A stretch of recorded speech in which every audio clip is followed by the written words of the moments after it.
ഇതിൻ്റെ മെയിൻ കാര്യം എന്ന് പറയുന്നത് ജനങ്ങളിലേക്ക് നമ്മൾ എന്ത് ചെയ്യുക, എത്തുക, റീച്ച് കിട്ടുക, മാക്സിമം ഫേമസ് ആവുക, ഇൻഫ്ലുവൻസ് ചെയ്യുക. അതൊക്കെ തന്നെ.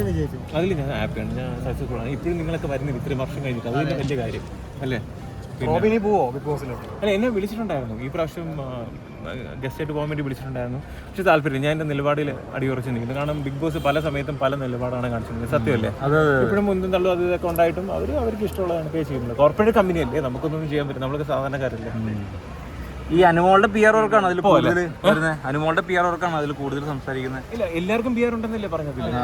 എല്ലാവരും. പിന്നെ അതിനിപ്പോൾ ഒരാളിനെ പറ്റി അല്ല, അപ്പൊ പിന്നെ ഒരാളുടെ കാര്യം മാത്രം പറയേണ്ട ആവശ്യമില്ലല്ലോ, എല്ലാവർക്കും പി ആർ ഉണ്ട് അല്ലേ. പുറത്ത് അനുമോൾക്കാണ് കൂടുതൽ പറയുന്നത്. പക്ഷെ അത് എനിക്ക് അറിഞ്ഞൂടാ, അതിനെപ്പറ്റി അറിയാത്ത കാര്യം.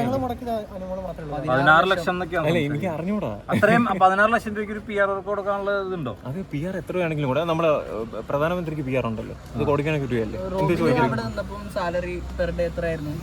അത് പറയാൻ പാടില്ല, കോൺഫിഡൻസ്.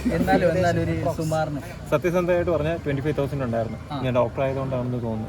ഞാൻ എൻ്റെ അടുത്ത് ഇങ്ങോട്ട് അവർ പറയുക ചെയ്ത് ഇത്ര. ഞാൻ ആക്ച്വലി ഞാൻ പറഞ്ഞു, ഞാൻ ചാൻസ് അങ്ങോട്ട് ചോദിച്ചു പോയ ഒരാളാണ്. ഓഡിഷനിൽ മാത്രം അതിൽ പെർഫോം ചെയ്ത് വെച്ച് മാത്രം എന്നെ സെലക്ട് ചെയ്ത ഒരാളാണ്. അതിൽ പോയി എനിക്ക് ഇങ്ങോട്ട് തന്നെ അവർ പറഞ്ഞു ഇത്ര പെർ ഡേ തരാമെന്ന് പറഞ്ഞു. ഞാൻ ഹാപ്പിയായിരുന്നു, അത്രേ ഉള്ളൂ. പൊടിയുടെ പൊടി തിരക്കാം.